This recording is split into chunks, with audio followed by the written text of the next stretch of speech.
Konnichiwa, bitches. Gappool here, and it is time once again for another WWE review for a pay-per-view called Clash of Champions. It was held in Boston last night, Sunday. The pre-show kicked off with Sam Robertson and Renee Young, and David Otunga is back on the panel and has his beard, and it looks like one of those.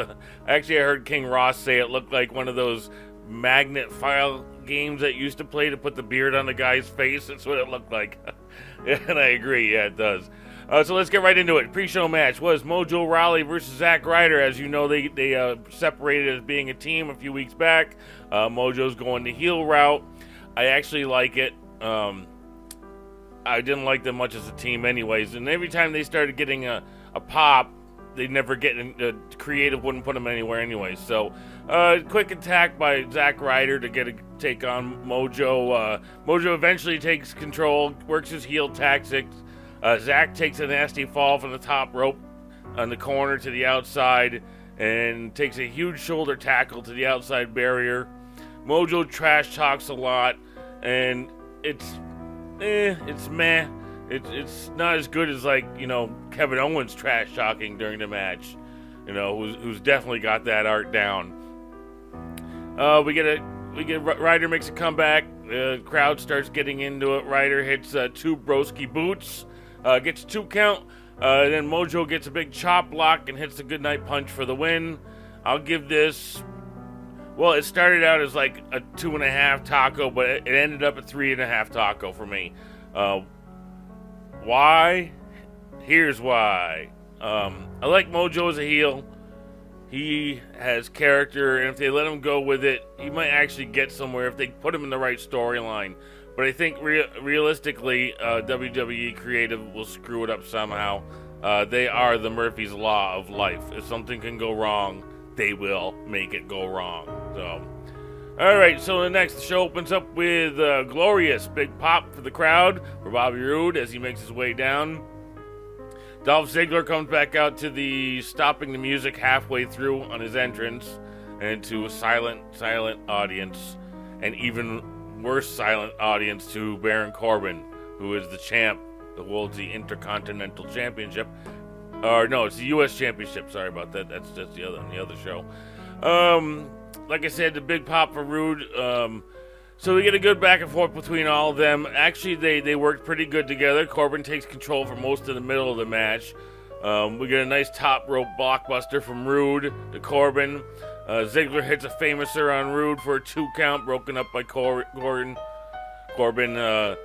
Roode hits an awesome Uranagi to Ziggler. And then falls right directly into a deep 6 by Corbin, 2 count. We get this is awesome chance. Zig goes for a superplex, but Corbin gets underneath him for the power slam with Roode hit on the top. So it looked like a Tower of Doom or whatever, something like that, for the superplex at the same time. So we get a 2 count on Ziggler by Corbin. We get more. This is awesome chance. Ziggler starts tuning up the band, misses huge spinebuster by Roode. Calls for the Glorious, misses it. Ziggler reverses it into a DDT of his own for a 2 count. Roode finally hits the Glorious DDT, throws Corbin out, goes for the pin. Corbin pulls him out of the ring, beats him up, brings him back in, and goes for the End of Days. And while he's doing the End of Days, Ziggler hits the zigzag on him at the same exact time, which looked kind of neat. And so Ziggler actually gets the pin for the win, and he's the new U.S. champ. I was wondering why. I don't know why they did this, but I guess we'll have to wait and see. His contract is up not till October of next year, I guess. That's what I saw yesterday. But that's why the only reason why I think they would give him the belt to make him stay. But he's still going to stay. I give this a 3.5 taco because this was actually a good match. It had good flow. They all worked good together. I didn't see any botches. I don't remember seeing any. And I actually enjoyed watching it. I would like to see Roode win, but, you know, oh well. So, for the next match, we had the 4-way tag team match with Aiden English hits the ring first and introduces Rusev. Huge amounts of Rusev Day chants. He sings the Rusev Day, 12 Days of Rusev song. Crowd popped huge. They loved it. So we get the full crowd in there. It's Rusev in English versus the New Day versus Benjamin and Gable versus the Usos, who are the champs.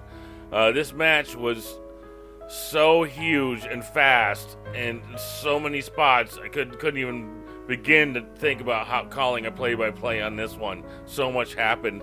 One of the big highlights for me was Corey was saying the fact that the Big E is wearing Christmas colors on Rusev Day is blasphemous. I got a good laugh out of that. Corey's great for the little one-liners he throws in there every now and then. We had a huge belly-to-belly from the top rope from Benjamin to Jimmy Uso. That was big. We got, like I said, we get a lot of fast action, a lot of great spots, and many awesome spots at the end. Chad Gable hits rollover suplexes. I don't forget the name of that move on just about everybody, and it was awesome for being his size. And he did it to Big E and stuff. That was pretty awesome. Huge desire for people to just they want Rusev to win. I mean, he got chance throughout the match. At the very end, of course, the Usos come out and do their typical super kick, hit the Superfly Splash for the win. This was a 3.5 at the start, but ended with a 4.5 at the end for me because it told a great story. Everyone made good spots. I didn't see any botches that I could see of, and I wanted Rusev to win, but like I said before, oh well. It still was a great match. I enjoyed it. I think it was the match of the night for me. The next matchup was the Women's Championship match. It was a lumberjack or lumberjill, whatever you want to call it. This was the worst match of the night for me. And now I love Charlotte, but this match was horrible. The 7 lumberjacks or jills, whatever you want to call them, it looked ridiculous with hardly anyone out there. And with Naomi standing on one side of the ring by herself, then you've got the Riot Squad on another side of the ring. Ruby Riott, Liv Morgan, and Sarah Logan. Then you've got Carmella, Tamina, and Lana sitting on the other side of the ring. So there was only 3 sides of the ring covered. Only 2 sides had 3 on each one, and Naomi 1 on the other, and then the other side of the ring was empty. This was ridiculous. That was a stupid lumberjill. They don't have enough women on the roster to do a lumberjill match. It's something you should use for a multi pay-per-view where both shows are on it. That's when you pull out a lumberjill match.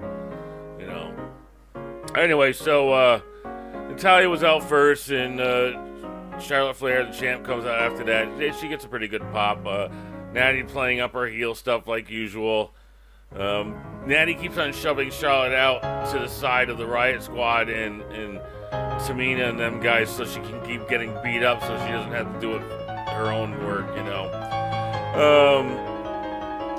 Let's see. So Charlotte, basically there was tons of interference.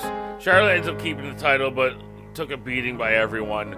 And then once again, they did the stupid-ass post-match. Cannot stand these things. They're horrible. Horrible. I wish they'd stop it. They had an interview with Natty, and Natty loses and starts crying and does a heel turn, but isn't she already a heel? I don't understand. And just starts crying on her way out. It was stupid, silly. And the crowd's doing the na, hey, goodbye, which was,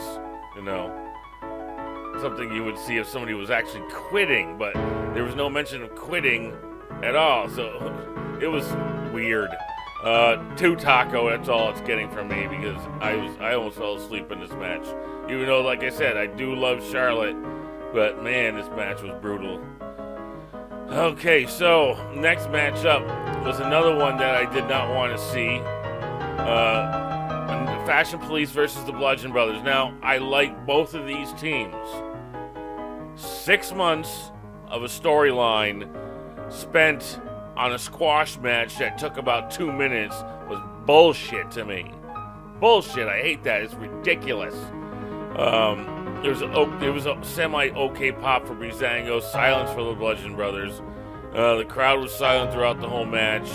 I don't even want to talk too much about this match because basically, like I said, it was just a squash. Horrible payoff for 6 month storyline. 1 taco. Pissed me off. Now we get to the tag team match with Kevin Owens, Sami Zayn versus Randy Orton, Shinsuke Nakamura. Special guest refs Shane McMahon and Daniel Bryan.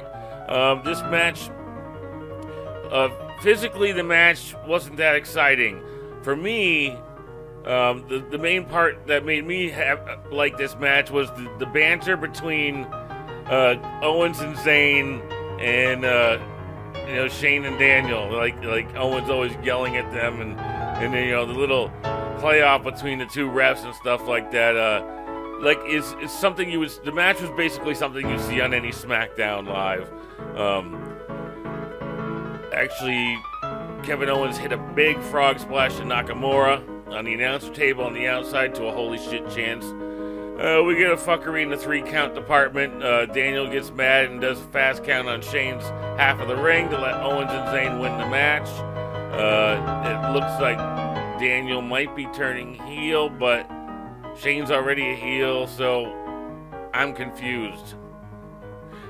Who knows? We'll see what happens. If Daniel gets cleared to wrestle, maybe it's going to be down the road for Shane, and Daniel will end up having a match together.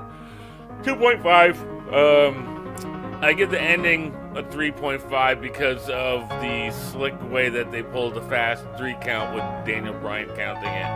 I thought that was kind of good.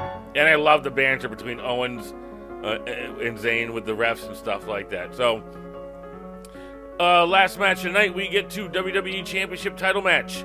AJ Styles versus Jinder Mahal. Absolutely no pop for Jinder. A good pop for AJ. Your typical Jinder AJ match. AJ works his knee right off the bat because he's going to hit the calf crusher later on. I heard a guy scream from the crowd, "Hey, Jinder does steroids!" I thought that was funny, and it was right there on a pay-per-view sound. You could hear it all. As the match went along, they did some good back and forth. Same match, like I said, we've seen over and over. AJ takes out the Singh brothers. Jinder gets the Koloss for a 2-count. Then he decides that he's going to go for AJ's finisher, which was a bad idea. AJ reverses it to the calf crusher for the win.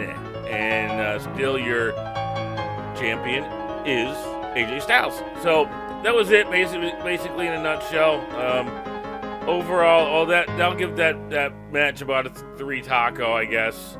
For the whole pay-per-view, I'd give it about a 3.5 taco. There was only a few spots I really liked, and there was a bunch of same old regular stuff you would see on any SmackDown Live show.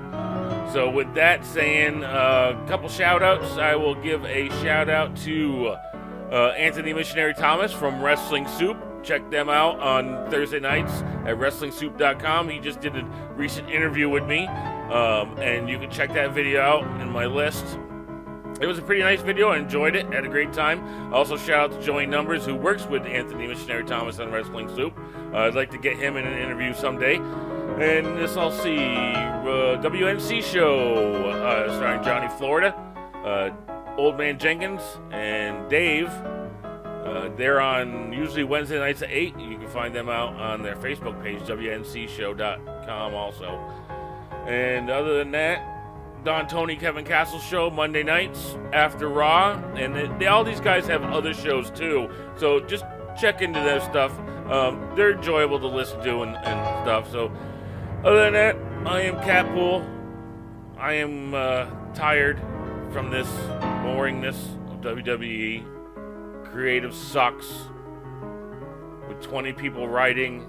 Can't believe that they can't come up with storylines or people prior to a pay-per-view. There was hardly anything. It was like, what are we doing here? Anyways, all right. Love you guys. Talk to you next time. Catpool out.